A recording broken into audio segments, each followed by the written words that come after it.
Comenzamos esta tercera clase del seminario Disyuntivas de nuestro tiempo. La disyuntiva que vamos a estudiar es la que existe entre mundo único y regiones culturales. Para ello lo primero que tenemos que hacer es aclarar los conceptos, ¿no? Decían los latinos, distinguir para unir. Entonces primero tenemos que distinguir los conceptos de mundialización, globalización y aldea global para saber de qué vamos a hablar. El concepto de mundialización es el más antiguo de todos y significa la tendencia a la organización de un gobierno mundial único. Esto ya estaba en los iluministas del siglo XVIII, ¿no? Como Kant, por ejemplo. Globalización es un concepto más reciente, básicamente económico, y postula la construcción de un One World, de un mundo único, como un gran supermercado en donde las reglas las coloca la Organización Mundial de Comercio, el Parlamento es Davos y el gerente el Fondo Monetario Internacional. Y el tercer concepto que siempre se mistura con estos dos es el de aldea global, que ese concepto lo había acuñado McLuhan, ¿no? Que indica la unidad de facto del mundo por el avance tecnológico aplicado fundamentalmente a la especulación financiera y a los medios de comunicación. Estos tres conceptos normalmente se van mezclando, se los vuelve equivalentes y no son equivalentes. La diferencia entonces que existe entre mundialización, globalización y aldea global consiste en estos rasgos fundamentales. ¿Cuál es la disyuntiva que se le plantea a la mundialización? La disyuntiva son los grandes espacios.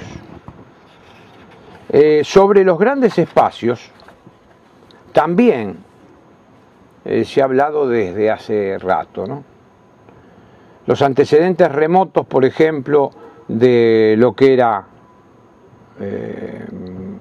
el mundialismo, el cosmopolitismo, los encontramos en los estoicos, en el siglo III a.C., cuando ellos ya plantean una organización cosmopolita del mundo. Los estoicos decían que ellos no eran griegos ni eran bárbaros, eran ciudadanos del mundo. Ya está el cosmopolitismo ahí en el siglo III a.C. Los antecedentes próximos de este tema de la mundialización los encontramos con el iluminismo en el siglo XVIII. En primer lugar, el iluminismo se proyecta políticamente como un movimiento contra el trono, la monarquía y el altar, la iglesia. Y en segunda instancia sugiere la instauración de un Estado mundial. El que se destaca como pensador de este mundialismo es Immanuel Kant en un libro que se llama La Paz Perpetua, donde propone la creación de un Estado cosmopolita mundial que otorgue una ciudadanía mundial para garantizar la paz entre las naciones. ¿Qué decía este hombre? Si hay una ciudadanía mundial, las naciones no se pelean entre ellas. Los antecedentes recientes de este concepto de un orden jurídico mundial los encontramos en un pensador que se llamó Hans Kelsen, que vivió en la primera mitad del siglo XX, y en un trabajo que se llama El problema de la soberanía y teoría del derecho de los pueblos. Entonces, ¿qué sostiene Kelsen? Que la civitas máxima, la ciudadanía máxima, se logrará con la construcción de un Estado mundial. Ahora bien, ¿cuáles son los antecedentes de los grandes espacios? El primer antecedente que encontramos nosotros de gran espacio es en Dante Alighieri, en un trabajo que tiene el Dante sobre, más allá de la Divina Comedia, ¿no es cierto?, sobre la monarquía en el año 1318. Entonces plantea la unidad de Europa bajo el gobierno de un emperador con su poder consagrado por el Papa. Es decir, plantea Europa como gran espacio. Este gran espacio del Dante se caracteriza por eso, pero está limitado ¿a qué? A Europa en la medida en que Europa comparte valores, tiene valores en común, como es la monarquía y la religión. El otro antecedente es Petrus del Bosco, Pierre de Dubois, que era un francés, sobre la recuperación de Tierra Santa en 1303. Sostiene la necesidad de la unidad de Europa y la paz entre sus príncipes lanzando una cruzada, reconquistar Tierra Santa. También plantean la unidad de Europa. Los antecedentes recientes de Gran Espacio, sobre todo, está en un pensador belga, que fue muy interesante en su tiempo, que tiene un libro, Europa, un imperio de 400 millones, que se llama Jean Thiriart, que vivió entre 1922 y 1992. Jean Thiriart es el teórico más importante que le hizo, incluso viajó a Madrid para hacerle un reportaje a Perón, porque Perón era un pensador de gran espacio también. Y él viaja a Madrid a hacerle un reportaje que yo obviamente tengo.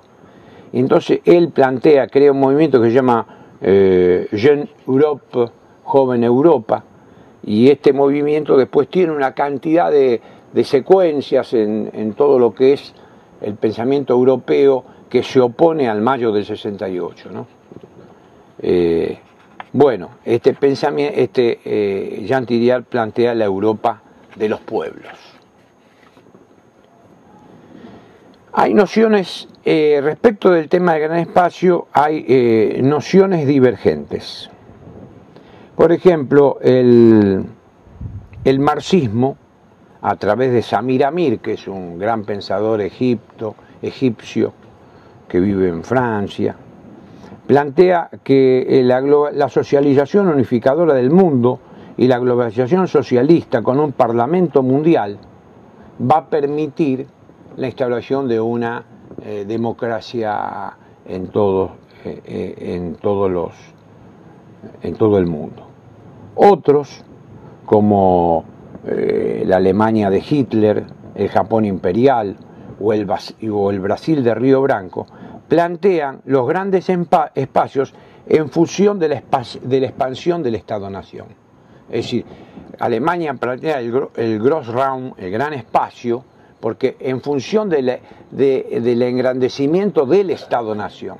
Japón plantea lo mismo, Brasil de Río Branco lo mismo, ¿no? Itamaraty siempre ha tenido una visión del gran espacio como la expansión de Brasil. De hecho, toda la política del canciller Río Branco fue en desmedro de nuestras repúblicas hispanoamericanas, porque todos perdimos territorios a manos de Brasil.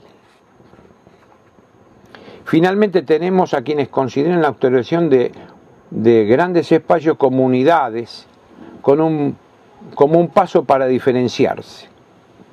Es decir, para evitar la disolución de todas las diferencias entre las naciones y las culturas en una masa mundializada y uniforme. ¿Quiénes son los que plantean este tema de un gran espacio como el primer mecanismo para diferenciarse de lo que es la mundialización? Desde Argentina se plantea desde que planteó en el caso de Perón el continentalismo, es decir, plantean los grandes espacios para no ser absorbidos por una política mundial. Ahora, ¿cómo es que se plantea estos grandes espacios? Estos grandes espacios se plantean a partir no del mercado, como se ha intentado hacer con el Mercosur, a través de la economía del trato, sino se plantea a partir de la decisión política. Es la decisión política la que primero tiene que constituir el gran espacio, y no el mercado.